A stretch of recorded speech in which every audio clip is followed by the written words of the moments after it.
Whether you're fighting, healing, caregiving, treating cancer, or simply searching for hope, this space is for you. Welcome to FU Cancer, where meaningful conversations meet powerful community. My name is Juliette Jorgensen. I'm your host, a registered dietitian and cancer advocate, and together we're turning challenges into connection. Check out our platform on the web at fucancer.health. Welcome in, Dr. McNeely. We are so excited to have you here with us. Thank you so much for having me. Yeah, of course. So let's go ahead and introduce you. Dr. Cody McNeely earned a doctorate in physical therapy from the University of Kentucky in 2010 and has been specializing in pelvic health physical therapy for the last 14 years. Dr. McNeely has obtained pelvic rehabilitation practitioner certification through Herman and Wallace Pelvic Rehabilitation Institute and specializes in treating men and women for issues related to bladder, bowels, and pain in the pelvic area. She is passionate about empowering patients through education and giving them the tools they need to help alleviate symptoms. Her aim is to create an environment in which patients feel comfortable discussing diagnoses that are sensitive in nature and is committed to providing patients with the best care possible in order to achieve their goals. Dr. McNeely is also dedicated to educating and mentoring the next generation of pelvic health physical therapists. She is adjunct faculty at the University of Kentucky PT, where she works to increase the understanding of pelvic health therapy for all physical therapists. She also serves as a mentor for many physical therapists new to the pelvic health PT world, and she serves as the state representative of Kentucky for American Physical Therapy Association Pelvic Health Section. In her free time, she enjoys spending time with her husband and son, reading and traveling. She also volunteers as a facilitator for the Kentucky chapter of Chamber of Mothers, a nonprofit focused on advocacy for maternal health, paid parental leave, and affordable childcare. Wow. We are so grateful to have you here with us. Thank you so much. Thank you. Yeah. So we'll go ahead and get started with some questions. Out of all of the different niche specialties that you could have chosen as a physical therapist, what drew you specifically to pelvic health PT? As you can imagine, I get that question a lot from patients, Yeah. especially. So there are a few reasons that got me into public health. I initially started off from PT school when I graduated, working in inpatient rehab. And I saw how, especially bladder issues and urinary incontinence and urinary urgency, um, could be impactful for patients. So at that time, I was working for patients who had had hip surgeries or a variety of kind of orthopedic surgeries or who had had stroke or things like that. And I saw that that was impacting patients in addition to just, the things that they had going on orthopedically and neurologically. I also was very close to my grandmother throughout my entire life, and towards her later life, she ended up having a lot of issues with bladder and bowel incontinence, and she was missing out on things that were important to her and didn't get to participate in her life as fully as she would have liked to. Mhm. So that was something that kind of started getting me to look into pelvic health. I honestly didn't get a lot of education on pelvic health when I was in PT school, and that was something that sort of moved me in that direction. And I would say that, my initial concern with going into pelvic health, especially with having worked with people who had had strokes and occasionally spinal cord injuries, was I was concerned whether it would be as rewarding working as a pelvic health therapist. And I've actually found that it's extremely rewarding because if you can't do your most basic functions well, Yeah. it's extremely impactful on quality of life. Oh, for sure. Definitely.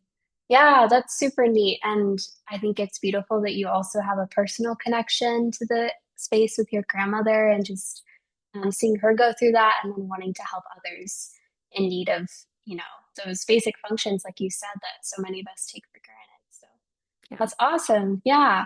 I'd love to dive deeper into kind of the pelvic floor therapy side of things. So, pelvic floor PT is something some people may have never heard of. What exactly is pelvic floor physical therapy and why is it so relevant for people who've gone through cancer treatment? So, right off the bat, these two questions are the two questions that I probably get the most. Okay. So, it's what made you choose this line of work, and why haven't I heard about pelvic health therapy before? So, Mhm. whenever I have patients that are coming to see me for the first time for initial evaluation, I spend a lot of time explaining to them just what exactly pelvic floor therapy is because most people have never heard of it until they Yeah. get referred for therapy. So, as a pelvic floor therapist, I specialize in a specific group of muscles called the pelvic floor muscles. So, these are muscles that basically run kind of from the pubic bone to the tailbone, and they have several different functions. So, they're involved in keeping you continent of your bladder and your bowels, they're involved in sexual function. They provide stability to the pelvis and kind of make up part of your core. They supply internal support to your organs. So there's a lot of factors that the pelvic floor plays a role in, and they kind of have a special relationship with our functions in this area. So the pelvic floor muscles are skeletal muscles, just like your biceps. They function in a similar way, but because of their relationship with our organ systems, they're special. They do extra things, and I really have enjoyed working with people, even though these are like sensitive topics and sensitive areas. I think that it's great to be able to make impact in this area.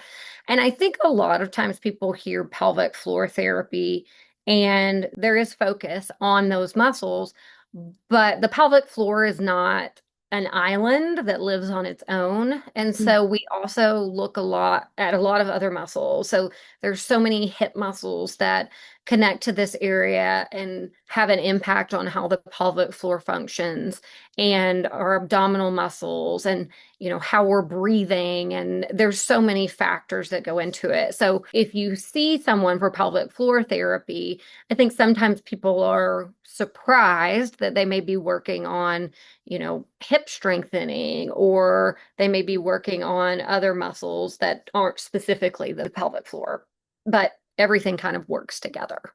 Yeah, that's amazing. I love the kind of analogy of it's not an island, your whole body Mhm. has to work together. Yeah. So, and then shifting gears again to radiation therapy, which we know can save lives, but it can also leave survivors with long-term side effects that aren't talked about enough. What are some of the most common ways that radiation affects the pelvic floor for months or even years after treatment? Yeah, so there are a lot of things that can be affected related to radiation in this area. So, really commonly, we can see issues with the bowels, so diarrhea, bowel urgency, fecal incontinence. We can see urinary urgency and frequency, especially kind of related to radiation cystitis with the bladder. Basically, radiation is very irritating to these structures, right? Like this treatment, though very valuable, is it can irritate our tissues and it can cause changes with how our muscles function, whether that be weakness or overactivity related to pain. And pain is unfortunately another common side effect that can occur, especially related to sexual function. And sometimes we can see more issues with urinary, and I already talked about fecal incontinence, again, where these muscles in that area can be impacted as well. And they're just not able to function in the same way. Yeah. And so, like you alluded, these different side effects, like pelvic pain and the painful bowel movements, all of that, constipation, leakage. What symptoms should be red flags specifically that someone would benefit from seeing a pelvic floor physical therapist? So I think changes, especially related to the functions in this area. If you previously never had any problems with urinary incontinence Mm, and suddenly that's an issue that you're having, or anything that's disrupting your life, really. Obviously, pain is always kind of a red flag, and depending on your type of treatment and your radiation, there sometimes can be pain that's associated with that just from those procedures and from that treatment, but especially anything that's really more of a long-lasting pain, things that are impacting, your day-to-day function, and then things that are a change from prior to having those treatments. I think those are all really important things to bring up to your doctor or your oncologist to let them know that you're having some of these issues so that they can, direct you accordingly. yeah, absolutely. And so we know that there's evidence that shows the benefits of pelvic floor rehab, and it still isn't routine as part of oncology care.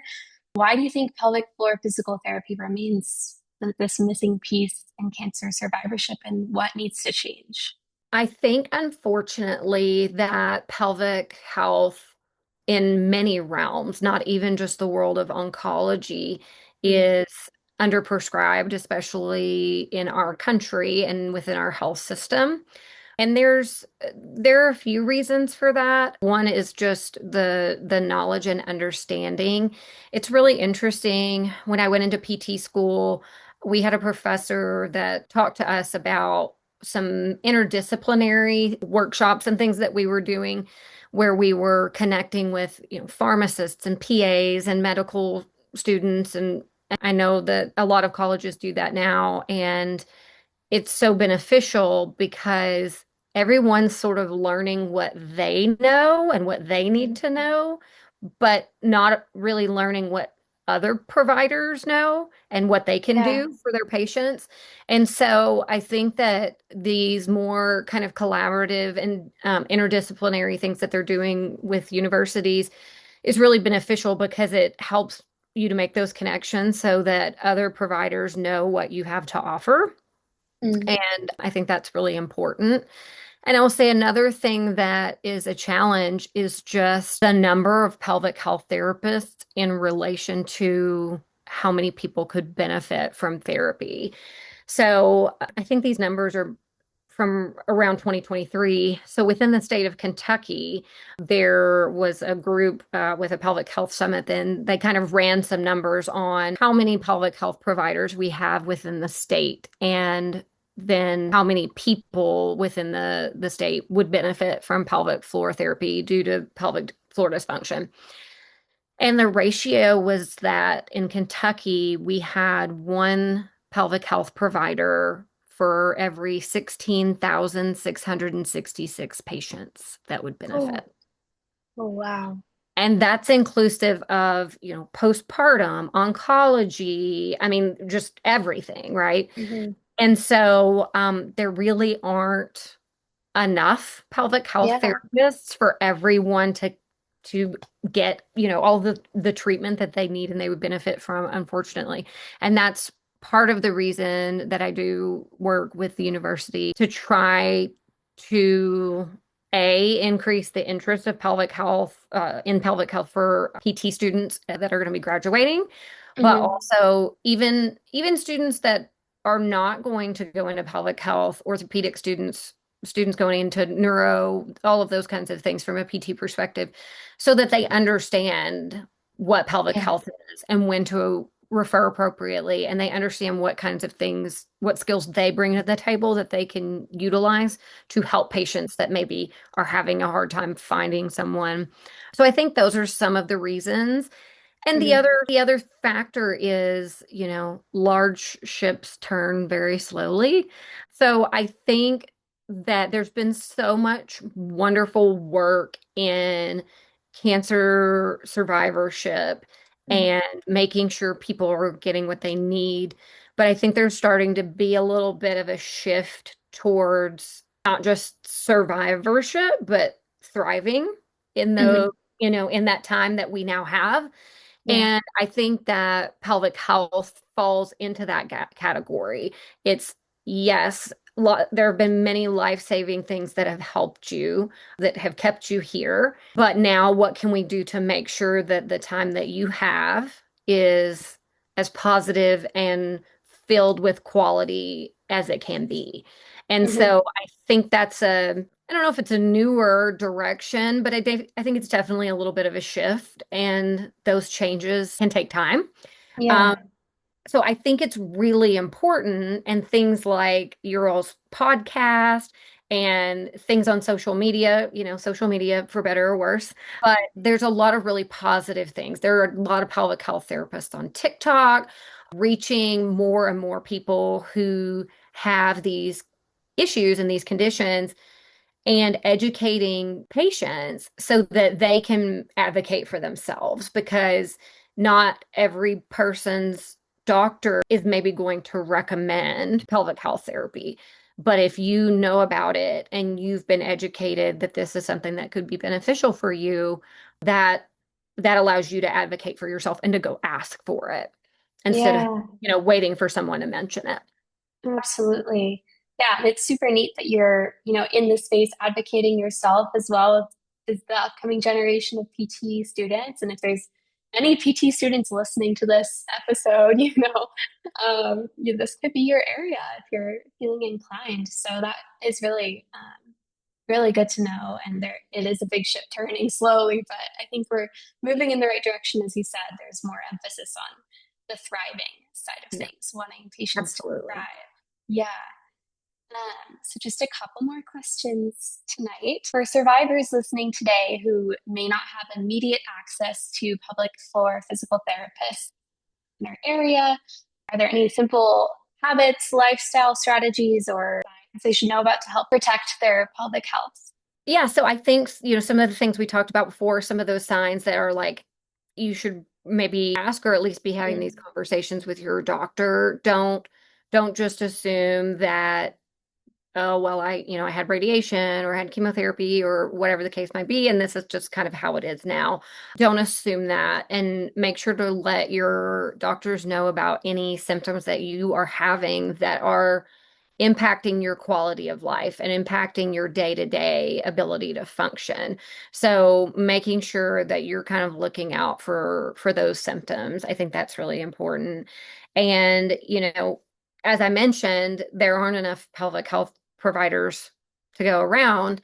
And that's especially true in rural areas. So in Eastern Kentucky, it's a much more rural area of the state, and there are far fewer pelvic health therapists in those areas. And so you unfortunately have people who are traveling maybe 2 hours one way to Mm-hmm. potentially get therapy that they need. So I think, making sure that you are listening and understanding, I think, the educational pieces, and making sure that you're asking questions of your oncologist and of your team that's helping you. I have patients that I have maybe seen a little bit further down the line who have had issues with radiation fibrosis and narrowing of the vaginal canal. And there was a point in their care where they were educated on use of dilators. But I think sometimes it's maybe timing of when you're educated on things, and it's a lot, it's overwhelming for people when they're going Yeah. into talking about cancer treatment. And making sure that you're communicating if you have like a nurse navigator, maybe coming back to packets that they've given you and just going through that kind of education, because I see that fairly commonly where either they just felt it was too painful, or maybe they didn't entirely understand the benefit and why they needed to do that. And so Mm-hmm. they didn't, because it's a really difficult time in life. But then 6 months down the line, they've had changes that are really challenging to undo. And Yeah. so, making sure that you're following those recommendations, that you're asking any questions that you have One thing that I think is really a good and positive thing is there's starting to be an increase in access to pelvic health therapy in the form of like telehealth or virtual Mm. care. Yeah. And some of this is self-pay, but there's a lot of insurances that are covering this as well. And that's not always optimal for everyone. If anyone needs like hands-on manual therapy, but there are so many people that don't have geographical access that getting that education and having that ability to talk to someone who can either guide them and get them started in a program that's going to help them and be beneficial, and then maybe helping them to find someone that they could see in person if that's necessary, or giving them the tools to be able to do some things at home on their own. I think that's a really fantastic option for people again that it's really unrealistic for a lot of people to drive 2 hours one way for therapy. And so utilizing those options to actually work with a licensed, trained pelvic therapist who can help be a guide for you, I think that's really valuable. And there are more and more companies that are offering that. So I think if Mm. it's a situation, if you're having a hard time finding someone or your doctor doesn't have someone that they can recommend, that potentially looking into, a company that offers some telehealth options might be beneficial. Yeah, that's great. I love how you just offered so many different tips, and also telehealth, I think, is a really up and coming helpful form of therapy that can be offered and help reach those really rural areas when people don't have a physical PT near them. So, yeah, that's amazing. Thank you again so much for all of the insight and wisdom that you shared. And we're just so honored and grateful to have you with us. And thanks for joining the podcast. Thank you so much for having me. I really Of appreciate it. course. Yes, of course. The conversation doesn't end here. Join our community today at fucancer.health for trusted education, real community, and resources. We are here for you every step of the way.